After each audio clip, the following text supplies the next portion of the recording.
આવતીકાલે operation shield યોજાશે। સરહદી રાજ્યોમાં સુરક્ષાની તૈયારીની સમીક્ષા કરવા માટે મોક ડ્રીલ કરવામાં આવશે, જેમાં ગુજરાત, રાજસ્થાન, જમ્મુ કાશ્મીર, પંજાબ, હરિયાણા અને ચંદીગઢમાં ઓપરેશન શિલ્ડ હેઠળ મોક ડ્રીલ કરવામાં આવશે।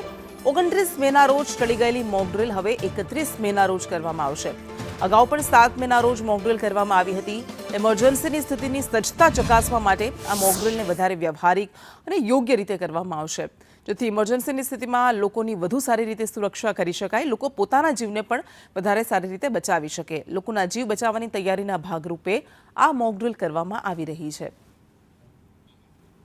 તો પહેલા 29 તારીખે ઓપરેશન શિલ્ડ અંતર્ગત મોક ડ્રીલ કરવાનું આયોજન કરવામાં આવ્યું હતું, પરંતુ ત્યારબાદ વહીવટી કારણસર એ મોક ડ્રીલ કેન્સલ કરવામાં આવી હતી અને હવે આવતીકાલે આ મોક ડ્રીલ કરવામાં આવશે। 31 તારીખે આ મોક ડ્રીલ કરવામાં આવશે।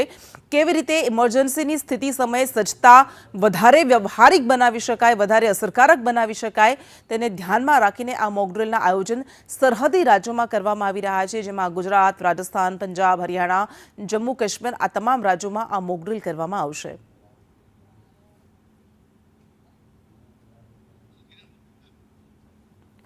તો આ પહેલા 7 મે પણ મોક ડ્રીલ કરવામાં આવી હતી, જ્યારે ઓપરેશન સિંદૂરને અંજામ આપવામાં આવ્યો હતો એ પહેલા પણ મોક ડ્રીલનું આયોજન કરવામાં આવ્યું હતું અને 29 તારીખે મોક ડ્રીલનું આયોજન કરવામાં આવ્યું હતું। જો કે એ મોક ડ્રીલ કેન્સલ કરાઈ હતી અને ત્યારે કહેવામાં આવ્યું હતું કે નવો સમય જાહેર કરવામાં આવશે અને હવે આ નવો સમય 31 મે છે, એટલે કે આવતીકાલે આ મોક ડ્રીલનું આયોજન કરવામાં આવ્યું છે। જો કોઈ હુમલાની ચેતવણીનું સાયરન વાગે છે તો એવા સમયે નાગરિકો શું કરી શકે, કેવી રીતે પોતાના જીવને બચાવી શકે, એ તૈયારીના ભાગરૂપે આ મોક ડ્રીલ કરાઈ છે।